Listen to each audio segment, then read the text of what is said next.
come in. Welcome. I'm E.G. Marshall. Do come in. Make yourself comfortable, because I'm going to tell you a nice, quiet little ghost story. Nothing to frighten you. Not badly, at any rate. Nothing to make you run screaming into the street. No, the most this ghost story can do is make you snuggle down deeper under the covers and reach out for a hand to hold. A hand, I trust, that is firm and warm, not clammy and cold. There are some who don't take too well to the idea of dying. I can't say that I do myself. Well, you look to me like one that would go quietly. Do I really? No fuss, no bother. Take it for what it is. The logical end to life. But those others, look out for them. I don't think I know what you mean. What others? The ones that don't find death logical at all.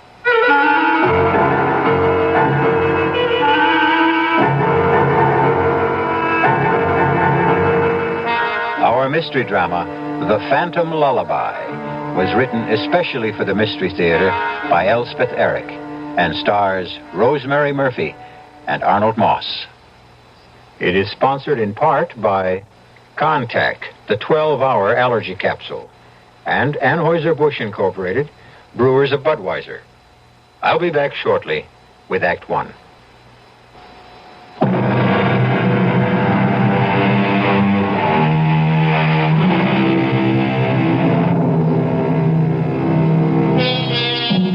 I myself have never met a ghost. I don't know why. Perhaps something in my personality puts them off. But if ever I should, I hope you'll do something more than moan and sigh and clank chains. What I should really enjoy would be a nice chatty ghost who'd sit down and talk things over. Things like whether the life after death is really pleasanter than the one before. And if it is, why is it? Things like that. Things that only a ghost would know. Ah, well, perhaps one fine day or some dark night, if I hold myself in readiness, my ghost will visit me. Meantime, relax, won't you? And listen.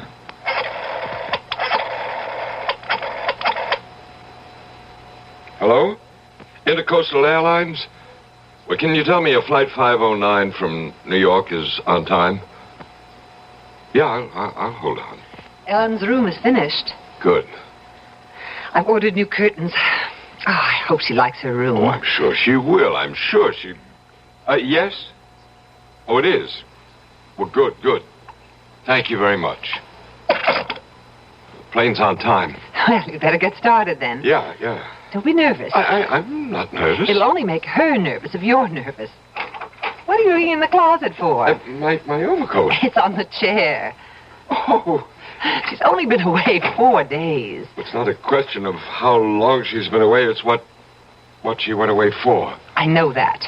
Well, then why say a foolish thing like only 4 days? Please. I'm nervous, too. Well, what do you think you're doing now? This couch shouldn't be here. It should be over there. That's an 8-foot couch. Don't try to move it by yourself. I can do it. Let me have the superintendent, please. Emily, will you stop that?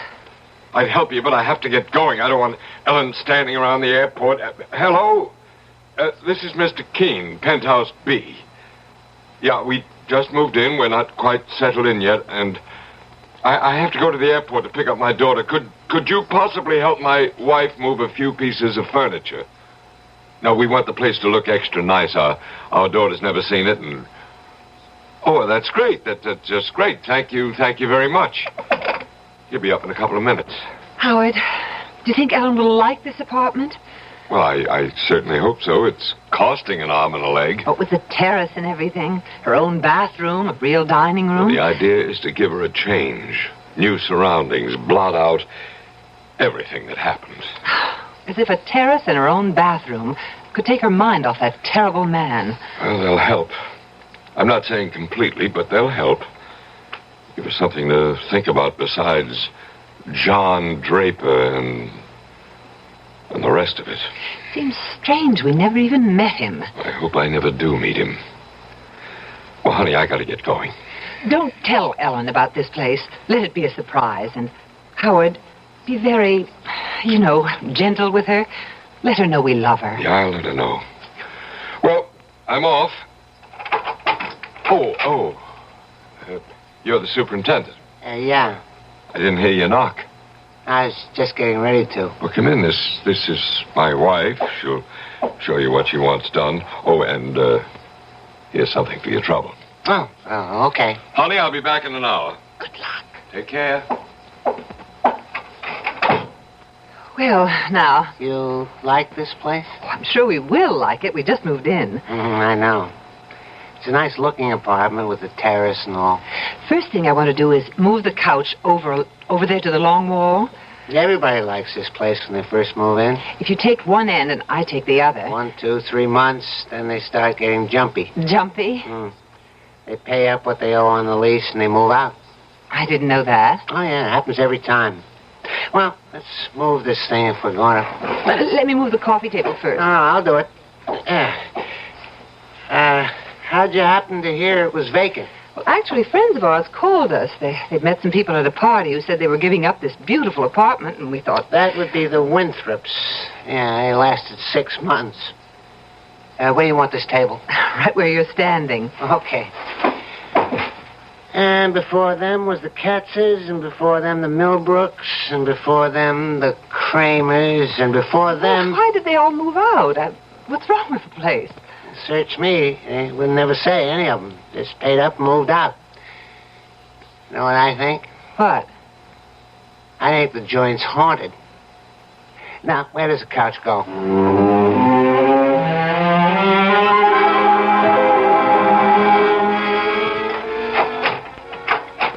Enter, young lady. Ellen.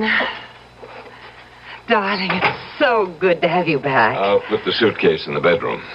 When you see your bedroom, darling, make allowances for the curtains. I had to put up your old ones, and they're too short, but I'm expecting new ones, maybe today. But I got you a new bed. Oh, heavens, the fuss they made about delivering it. So, what do you think? Do you like the apartment? It's very nice. Come, look at the view from the terrace.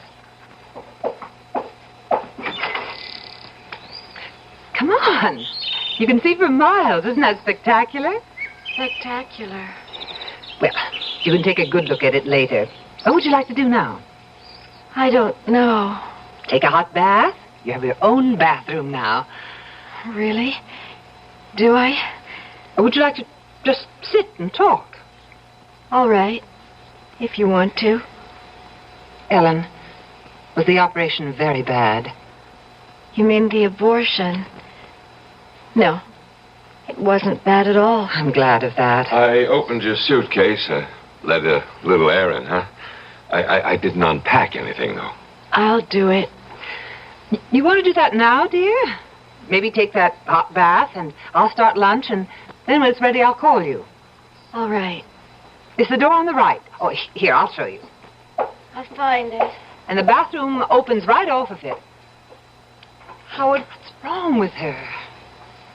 I don't know. She was like that all the way in from the airport. Like a sleepwalker. Like a zombie.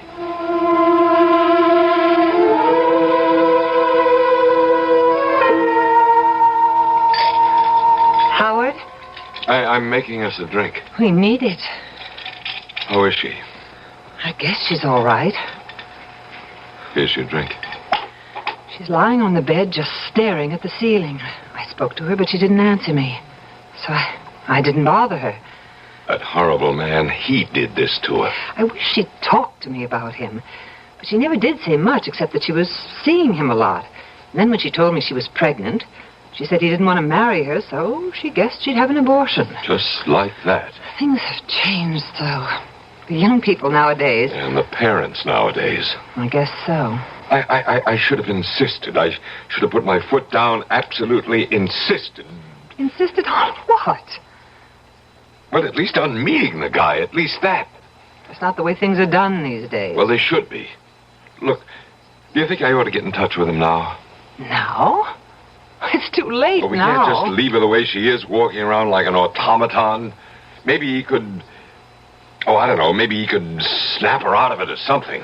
Maybe she'll snap out of it by herself. If she was really in love with him... She said she wasn't. Well, maybe she was. Maybe she was and didn't know it. Anyway, I think he ought to see what he's done. What good would that do? I don't know. I don't know. Why don't you go and see if she's all right? I don't like to disturb her. Well, just knock on the door and see if she answers. All right. Well, the state she's in... Ellen? Oui, Maman. I don't want to disturb you, dear, but I just want to make sure everything's all right. Tout va bien. I guess she's all right. Anyway, she answered me. Well, what did she say? I couldn't make it out, but she sounded fine. Well, that's good. Maybe it was just shock or something before. Probably that was it. Emily, if you get to talking to her, if she'll talk to you... Oh, she will. Ask her about this man. What's his name again? John Draper? Yeah, ask her how she feels about him. You know, if she thinks about him, wants to call him up or anything, you tell her that it's all right with us. Howard, she doesn't care if it's all right with us. Young people don't these days. They just go ahead and do what they want to do. Well, do you realize we don't know anything about this man? What does he do for a living, if anything? He plays the piano. I think he gives lessons. Where does he live? Over on Market Street, I think. Yeah, that figures. Has he got a phone? I imagine so. I don't know. Well, if he gives lessons, he's got to have a phone. It's got to be in the book. I think so. Anyway, here he is. Look. John Draper, 121 Market. You're not going to call him.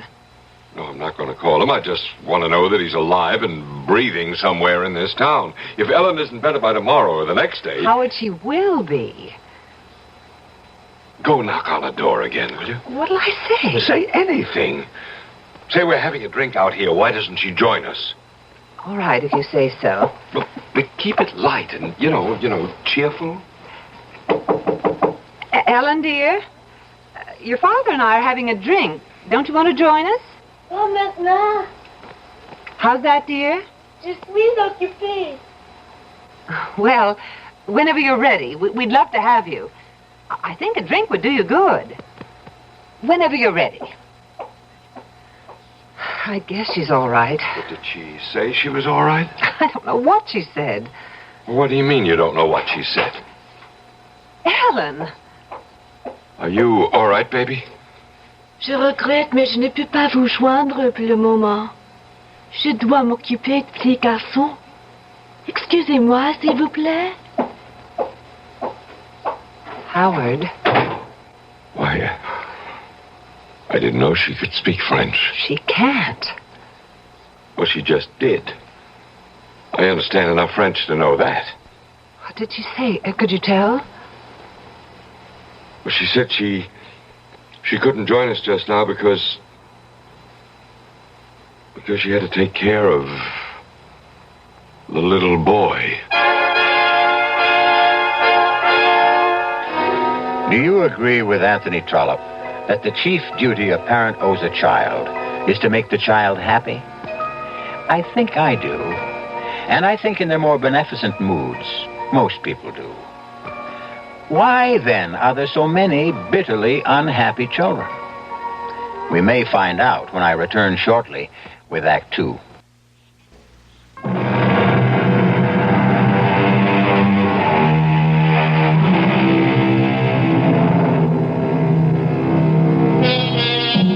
Ellen Keene, only daughter of Howard and Emily Keene, came home a little while ago after the removal of an incipient life from her body. In the new penthouse apartment her parents have rented in an anxious effort to lift her spirits, she has just now delivered her longest utterance since she arrived. Je regrette, mais je ne peux pas vous joindre pour le moment. Je dois m'occuper du petit garçon. Excusez-moi, s'il vous plaît. Howard?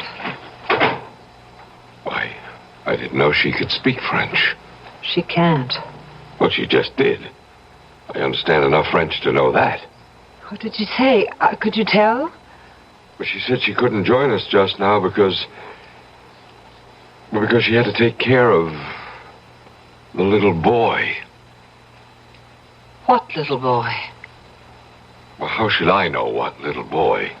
How had the operations affected her mind? No, don't say that. That's not true. Must have meant more to her than we knew. How could we know? She acted as though it was nothing. That's how young people are these days. I'm going to call that man. John Draper? What good would that do? He ought to know what he's done. Howard, it isn't right to blame it all on him. I don't care. There, here. Here's his number. I don't see why you think he can help. Well, maybe she still loves him. Maybe he can get through to her. Maybe. Hello? Mr. Draper? John Draper? Yes? I'm Howard Keene, Ellen Keene's father. Yes? Ellen came home a little while ago.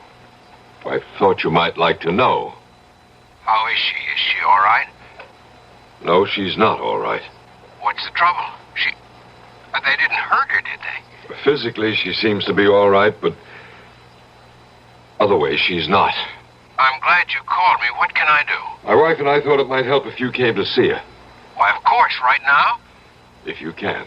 I'll have to cancel some lessons, but I'll be there as soon as I can. Oh, hold on just a minute. We've moved to a new place. Oh? You've moved? Yes, we took a penthouse on the spur of the moment, just moved in this morning.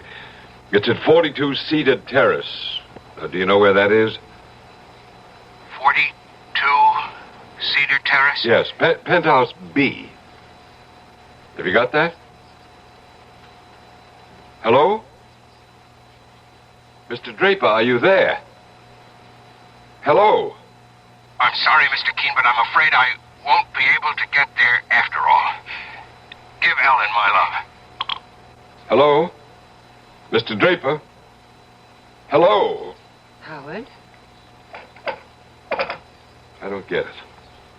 He was very nice, very concerned about Ellen. He wanted to help. He wanted to come to see her right away, and then all of a sudden, when I gave him the address, he made a sudden switch, and he said he was sorry. He couldn't. Why would he do that? Thought it over, I guess, decided he wanted no part of it. But you said he sounded nice at first. He's not going to get away with it. Howard, what are you going to do? What was his address again? It's right there in the phone book. I'm going to get him to see Ellen if I have to drag him here.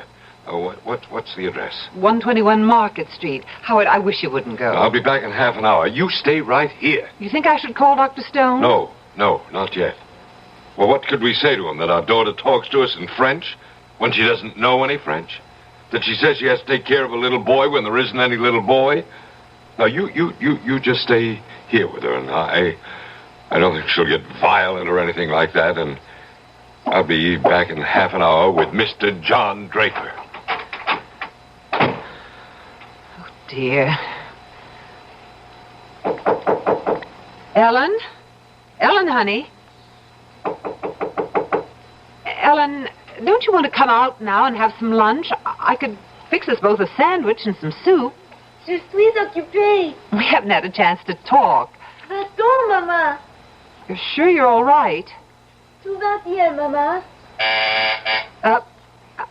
That's the phone buzzer from downstairs, dear. I have to answer it. Yes? This is Super, Mrs. Keene. I got a big package down here for you. Package? What kind of package? Oh, it's big. It's from, wait a minute, Standish Decorators. Oh, it must be the curtains for my daughter's room. You want me to bring it up? Yes. Would you please? Yeah, I'll be right up. Thank you. Ellen, darling? Ellen, the curtains for your room have come. You remember I told you I ordered new ones? What do you think? Shall we take down the old ones and put up the new ones? I'm dying to see how they look. Ellen, dear? Ellen? Voilà, mon petit. Ne pleure pas, mon petit. Ellen? Ellen, answer me. Va-t'en, maman. Je suis occupée. Dear God. I don't know what to do. I don't... Yes, I'm coming. I'm coming. Just a minute. Your package, Mrs. Keene. Thank you. Thank you. You, okay, Mrs. Keene? What? Well, you look kind of peculiar. I do? What's the matter? Ghosts been bothering you? Ghosts? I told you the place was haunted. Yes, you did, didn't you? Didn't think they'd be getting to you so soon, though. Look, come in for a minute, will you? Do you mind? I'd like to talk to you. Oh, yeah, okay. Tell me why you say this apartment is haunted. It was just a guess. You don't really know, do you? No, I don't really know about this apartment, no, but I know quite a lot about ghosts from personal experience. Tell me what you know. Well, I guess everybody knows that ghosts are no more and no less than the spirits of the dead who won't leave the earth, right? I mean, that's pretty obvious, wouldn't you say? I wouldn't know anything about it. Oh, well, I thought everybody knew that. Well, that's what they are. The only difference between one ghost and another being why they won't leave the earth. Why they keep coming back to haunt. And there's various reasons why. Like what? Well, they could be they're in love with some live person who returns that love even after death. That's one reason. What other reasons are there? Well, there's a ghost that won't admit to death, a ghost who resents the people who've gone on living. Now, this, generally speaking, is the ghost of some person who is used to lording it over everybody in life and comes back to try to lord it over them some more. That's another reason for ghosts. What other reasons? Then there's the kind that just can't understand how it happened. How what happened? Death. Their own death. That's the kind of ghost I understand very well. My sister's one of those. You mean your sister doesn't understand how she happened to die? Is that what you mean? She was 12 years old. She was on her way to school. And a car came along with a drunken driver behind the wheel, and the car swerved up on the sidewalk and killed her. She never knew what happened. Before she knew anything, she was dead. And her ghost comes back? Every night. Every night I wake up and hear crying. What do you do? I try to explain it to her, but what can I say? It doesn't make any sense. Drunk in a car and her on her way to school. No, it doesn't make any sense. Makes more sense to kill yourself, don't you think? That way you got something to say about how you go and when. Not just leave it up to some drunk in a car. Well, that's my opinion anyway. All right, I better be getting back downstairs. Couldn't you just stay for a little while? I don't feel like being alone right now. My husband will be home in about half an hour. He went to see somebody over on Market Street. No, I can stay a little while if you like me to. I'd appreciate it. We'll talk about ghosts, huh? That's my favorite topic. Ghosts.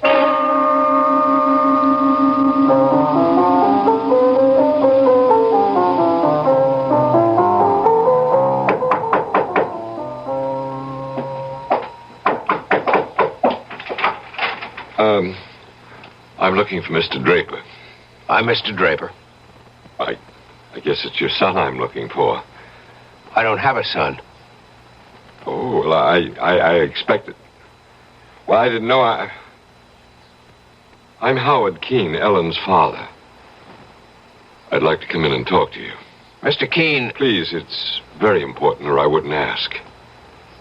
Come in. Thank you very much. Sit down if you want. Excuse my staring at you. I expected a much younger man. I'm 51. It's just my age. You said on the phone Ellen is all right. No, I said that physically, Ellen's all right. Why didn't you want to marry Ellen when you found out that she was pregnant? I couldn't. Well, you've got a wife? I had a wife. You're divorced.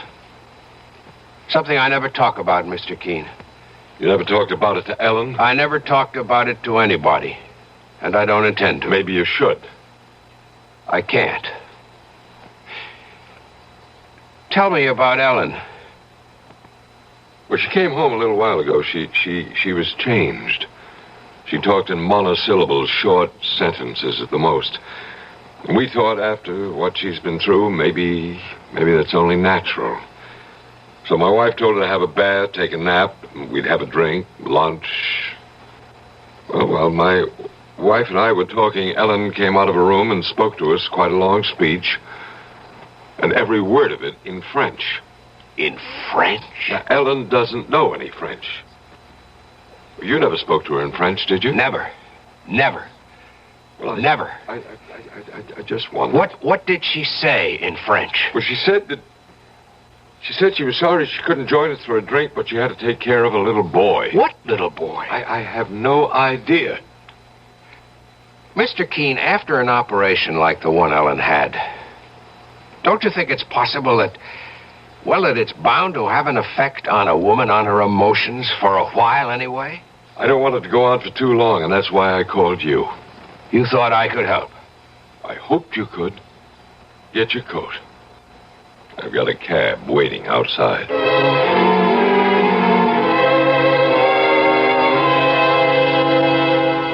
Now I've told you everything I know about ghosts, Mrs. Keene. Have you seen the one that's haunting this place? No. I'm not even sure there is one. Well, I'll be getting on downstairs if you don't need me for anything. Oh, well, if you could, I'd really appreciate your helping me put these curtains up. If you have the time. Oh, yeah, I got a few minutes. They're for my daughter's room. I'm not sure we should go in there. She's been resting. I'll tell you what, I'll knock on her door. If she's up, I know she'd love to see the curtains. Ellen, dear, it's Mother. The superintendent is here, and if it's all right with you, we'd like to put up the new curtains. You know, I told you before they just came from the shop. Ellen, dear, I'm going to open the door and come in because I think you've been by yourself long enough. I really do. Ellen, oh! What's the matter? Oh! Mrs. Keene, what? Good Lord. She's not moving. She's not breathing. Her eyes are wide open. She's dead. She's not dead. Don't say such a thing. Don't you dare say such a thing. Mrs. Keene, what are you doing? Calling the doctor, you fool. Doctor won't do any good. She's dead.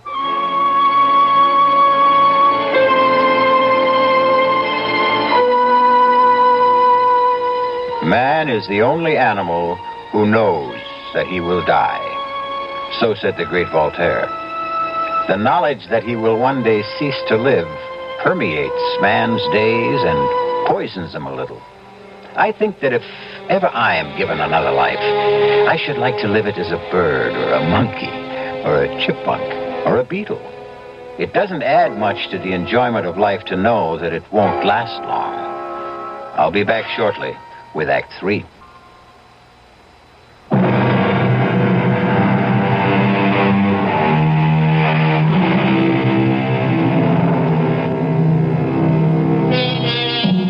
You'll remember I promised you a quiet little ghost story? I think I've kept my promise so far. Though, of course, in any story, there must be an explosion or two. At this moment, Mr. Keene, Ellen's father, is preparing to enter a taxicab with Mr. Draper, Ellen's one-time lover. You say you've been married? Yes. But you weren't divorced? No. Your wife died? Yes. I see. How long ago was that? What? How long ago did your wife die? 25 years ago. Did you and your wife have any children? Yes. One. Where is the child? Dead. At birth? No. I feel a little bit like a heel asking you all these questions, but I'm concerned about my daughter. I'm concerned, too, or I wouldn't have come with you. I understand. I think I understand. You've never wanted to get married again, is that it? Never. Even after all these years? I met my wife in Europe towards the end of the war. The big war. I'd been doing very well in business. I was on my way to making it big when I got drafted. I didn't like being drafted, but I went anyway, and she She was the one bright spot in an otherwise drab and miserable army career. I brought her back here. She had a child, and they both died. I stopped making money. I started playing the piano, and I have been at it ever since then. But you were in love with Ellen. I hope you don't mind my asking. I don't know what that means, to be in love. I'm not saying there's no such thing, but if there is, I've forgotten, or I never knew what it's like. I'm very sorry for you. It's very kind of you, but don't bother. Cedar Terrace is the next right turn, driver. Are we nearly there? Next right, about half a mile. My wife and I just moved in. We wanted to do something for Ellen. We heard through friends about this marvelous apartment that was suddenly available, a penthouse of all things. Penthouse B, you said? Yeah, we took it on an impulse, thinking it'd be something for Ellen to come home to take her mind off everything. You know, what she'd been through. And did it?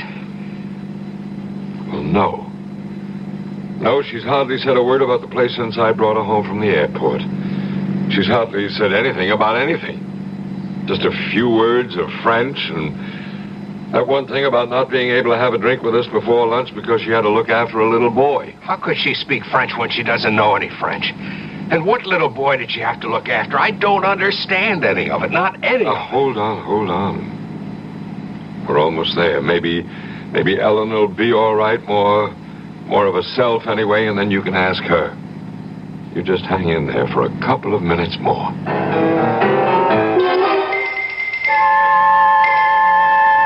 Dr. Stone, what's wrong with Ellen?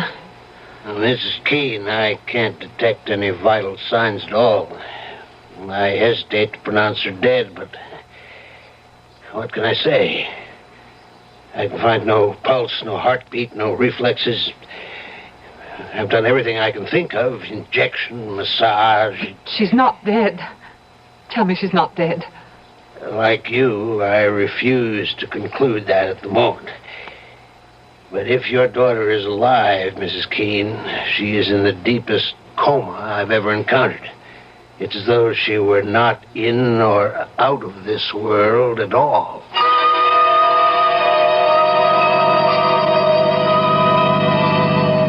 It's that tall building on the corner, driver, number 42. A very tall building. How's that? I said it's a tall building.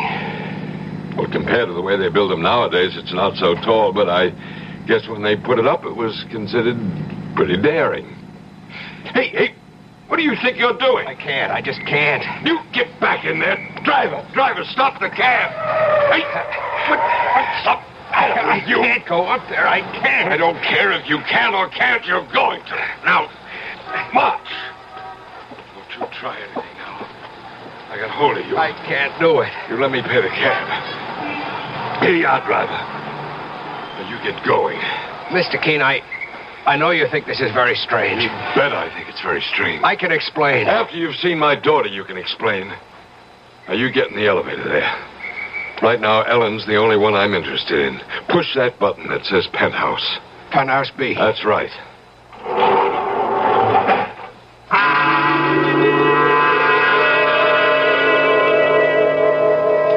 Mrs. Keene, if Ellen isn't dead, and I'm still not convinced, then she's either in a very, very deep coma or... Well, here I'm getting into territory that I don't understand at all.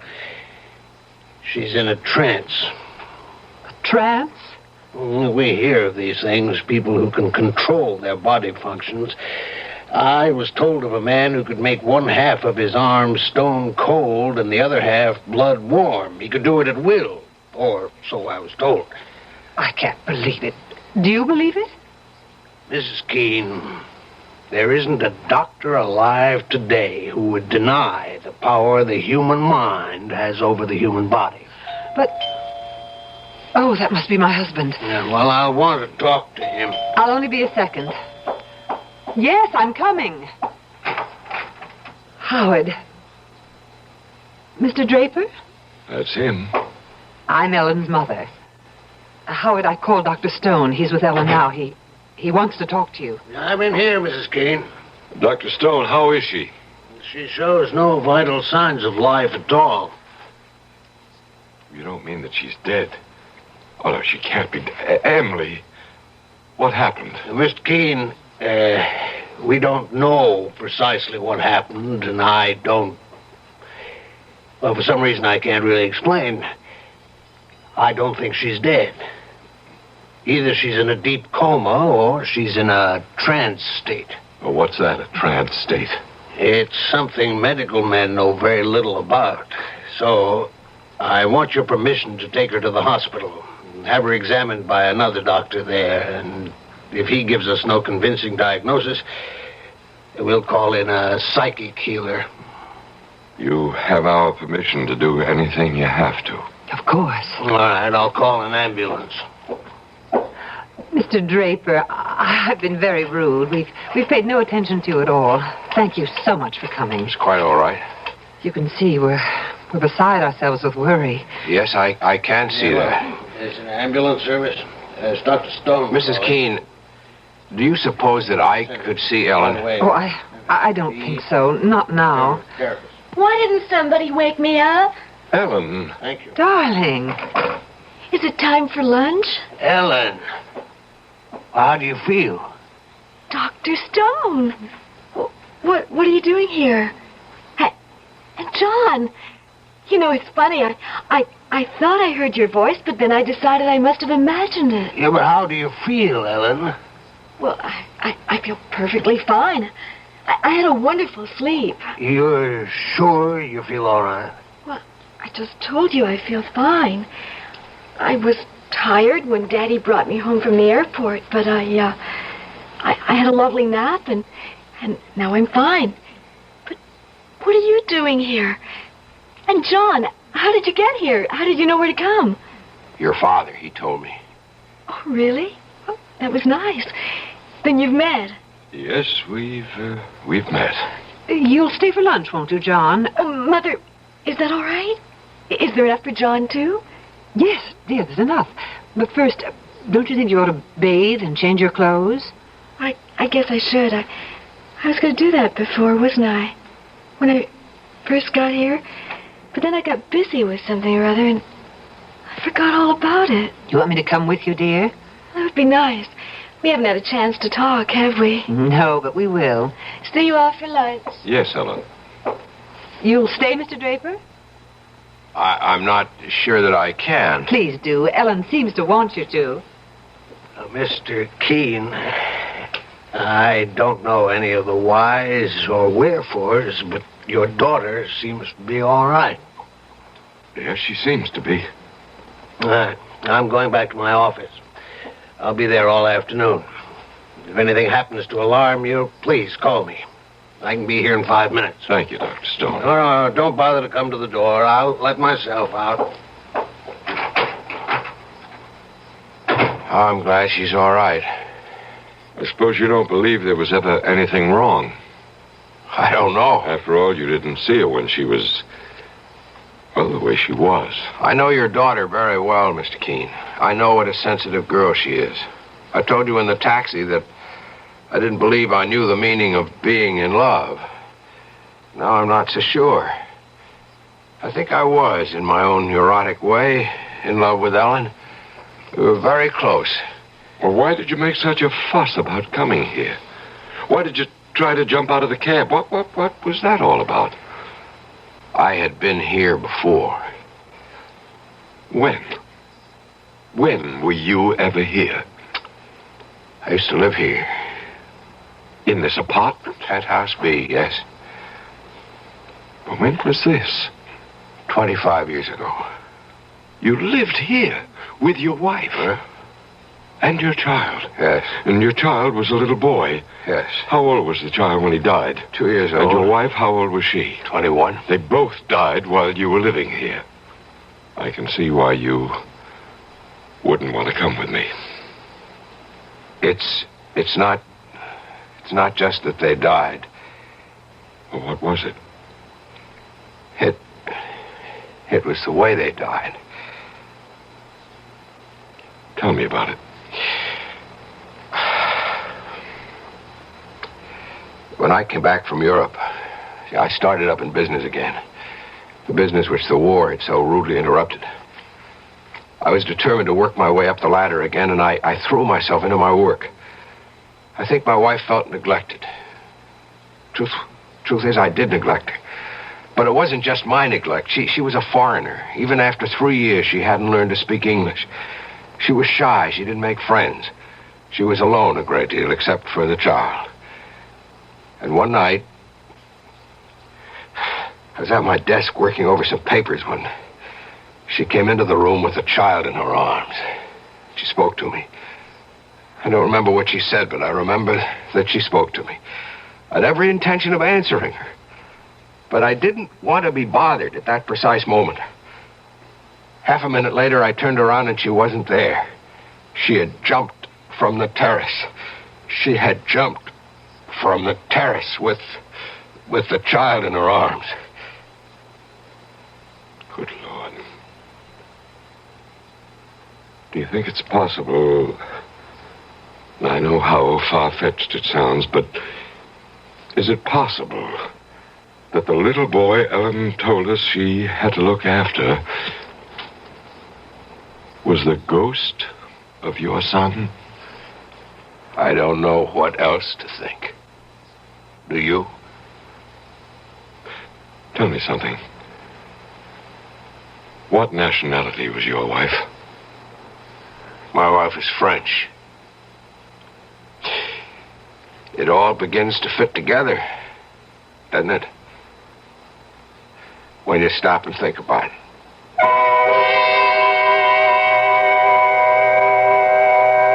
When you stop and think about it, you don't want to stop and think about it? That such things don't bear thinking about? All right, don't stop. Go right on doing the things you've always done. Waking in the morning, putting in the hours until it's time to go to sleep again. Don't, for an instant of your busy day, think about such things. But that won't make the things go away. Now, will it? I'll return shortly.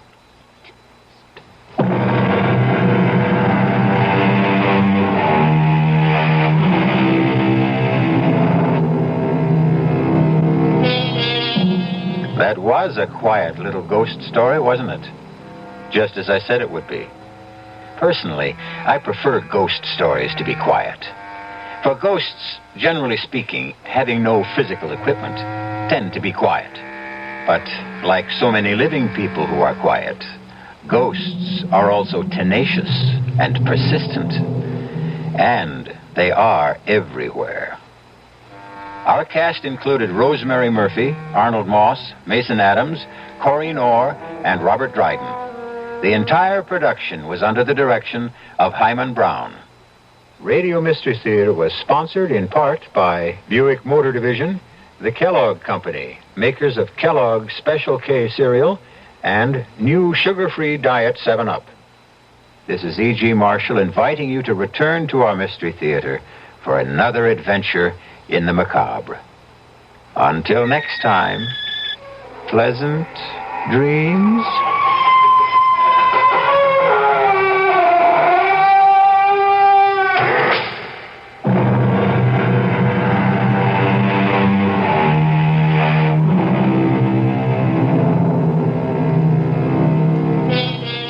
Listen to Mystery Theater again tomorrow night. Same time, same station.